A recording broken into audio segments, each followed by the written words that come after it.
right. All set? Yes. All right, so we're here today to argue that the government should legalize and provide funding for research and development of various types of human cloning.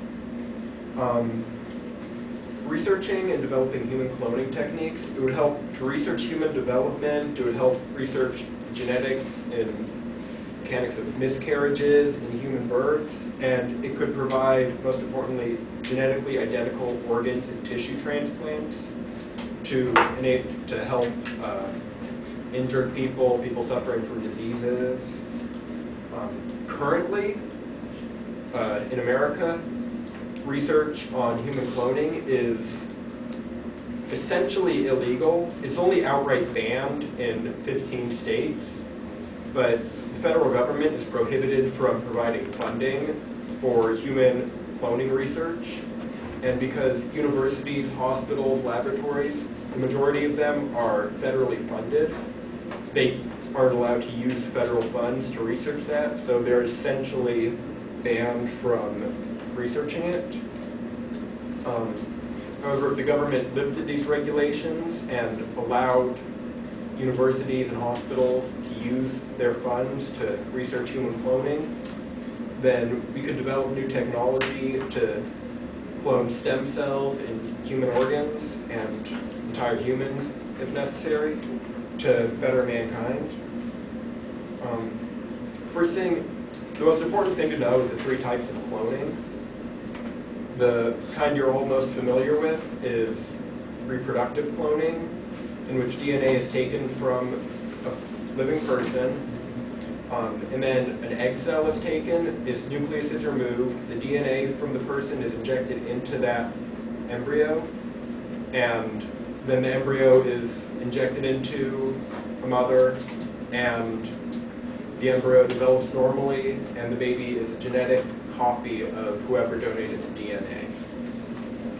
However, another type, which is actually going on in nature right now, is identical twins, in which the embryo splits into two early in its development, so two genetically identical babies are born.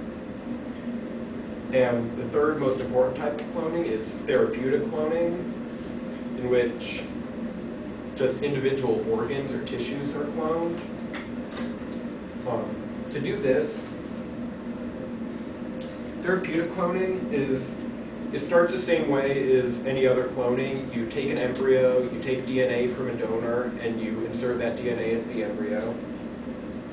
And then the embryo is allowed to develop for perhaps 14 days or so, just to the point where it's developing stem cells, which are then harvested from the embryo, and these stem cells can then be manipulated into growing into whatever organ or tissue is wanted. And scientists have been able to encourage stem cells to grow into the vast majority of all human organs. And the important thing about these cloned organs is they would be genetically identical to those of whoever donated the DNA. So if, let's say, a person had a kidney grown from their DNA and they had a kidney failure, they could then get this grown kidney implanted into them, so they wouldn't have to worry about their immune system rejecting it or fighting against it. They wouldn't need to have extensive and expensive therapy afterwards to make sure that their immune system doesn't destroy the kidney and kill them.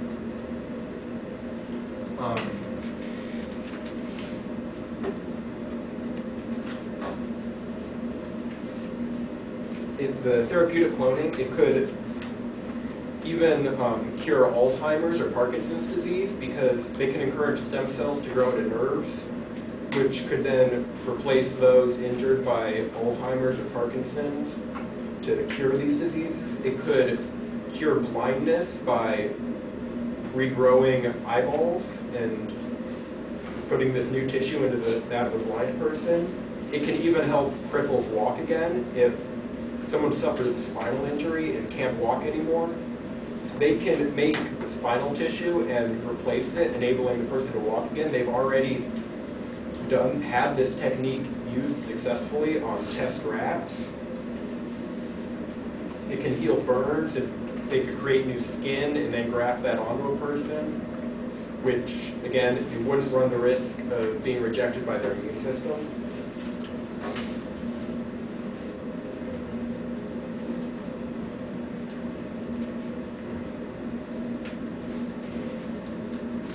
Essentially, how cloning works,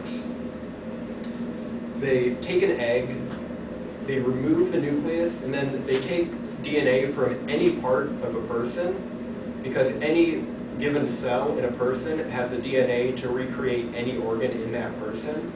Just like if you take a plant, cut off some leaves, plant them somewhere, and the leaves could grow into a new plant, that's essentially cloning that plant. So just any given cell from a person can grow into any organ needed by that person. So this could essentially prevent, or not really prevent, but make organ failure, brain damage, any similar disease like that. It could make it irrelevant because it would be just so easy to replace the damaged organ or tissue.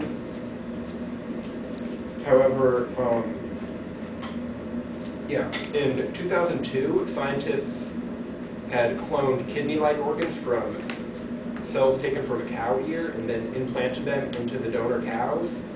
And the cows were completely fine. Nothing bad happened to those organs. And so if it works on cows, it would work just fine on people, which could solve an endless amount of diseases and problems with people's health.